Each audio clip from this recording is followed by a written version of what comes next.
G'day, Anders Sommer-Nielsen here, futurist and the founder of the research think tank Think, broadcasting today from the magnificent Queenstown, the beautiful ski fields here in New Zealand. And I just wanted to send you some reflections from kind of a different context here today. It's from the outdoors, and my reflection is on how technology has shifted the outdoors, but also to look around the ski fields of how the game has shifted for those manufacturers who have market share in this outdoor arena. Those being, of course, primarily skiing, or the manufacturers of skis, as well as snowboards. But let me start here firstly, just talking a little bit about the idea that the fields are becoming digitized or more really touched by technology in new ways. One of my reflections is just on how the lift system has shifted in terms of taking near frequency communication, or NFC cards, to get us through and move us through the lift system much faster, or in the case of Cardrona here, it's through RFID, or radio frequency identifiers. They just move us through the lift system very, very quickly. Now, I remember growing up in Sweden in the 1980s, and this just wasn't the case. Every payment or every transaction as you went through the lift system would be quite filled with friction. I remember spending a lot more time standing in line, standing in queues, waiting for the lift, because the processing and the checking of the lift cards or the lift passes was just so arduous. The other thing I see here beyond the RFID installations as a huge opportunity is that just like casinos are now using RFID chips or RFIDs in their chips to track movements of people around the casinos and knowing which particular games are collecting the most money at which hours, and also how and who they should maybe send some drinks to because someone is likely to have won. So the ski systems around the world are now starting to use RFID technology smarter, making sure that they have the right number of staff at a particular lift that might be more popular than another one, and ensuring that depending on what time of day it is, that they know based on big data from the RFID tags to really know and optimize how they staff the various lifts.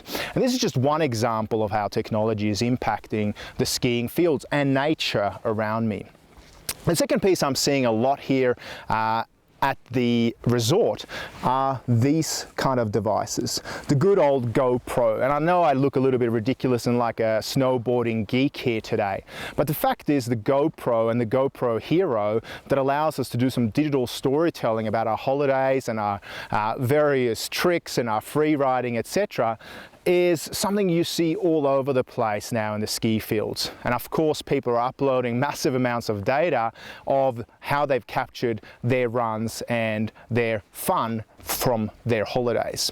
This is another example of how we're digitizing our outdoor and our extreme sports and our outdoor adventures in a way that just wasn't possible 10 or 15 years ago.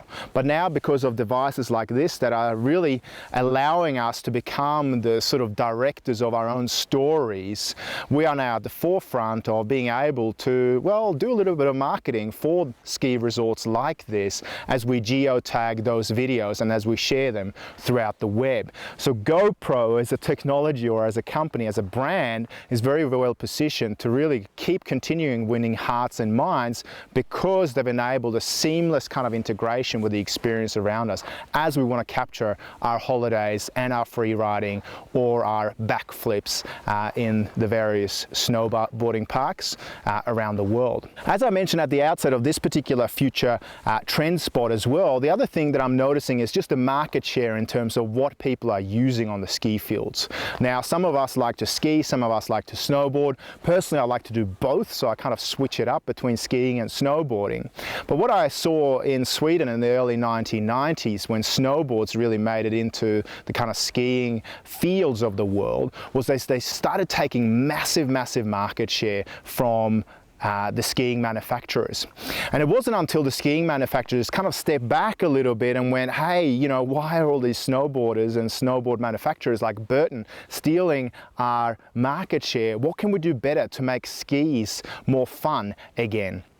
It wasn't until that point when they brought out the parabolics and now the twin tips, learning from the likes of snowboards on how you can make skiing more fun, that we're now seeing skiers and snowboarders once again together. Back in the 1990s, there was a bit of a division. You were either a skier or you were a snowboarder, and they did not hang out in the snowboard parks together. That was the sole domain of snowboarders. But now the two intermingle really easily. Why?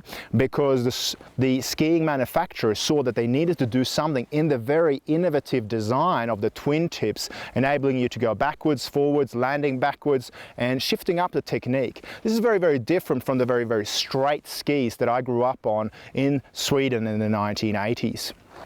Now, even in the outdoors here, we're seeing this sort of sense of innovation happening, and the fact that various players here are battling it out for market share between the skiing manufacturers and the snowboarding manufacturers. And even here, you need to stay extremely innovative in your design to make sure you win the hearts and the minds of today's and tomorrow's customers. The final reflection is just on how apps are shifting and enabling us to kind of debrief at the end of a busy day at the après-ski, a kind of analog institution in the area of skiing and snowboarding resorts, right? But today I'm using something called Alpine Replay to ensure that I get the stats, the data, the big data. It's kind of like the Nike Plus, as it were, but for skiing fields.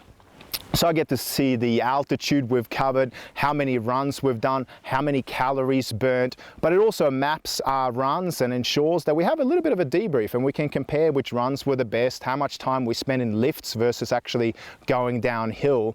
And it gives us sort of, you know, average speeds and top speeds throughout the day as well.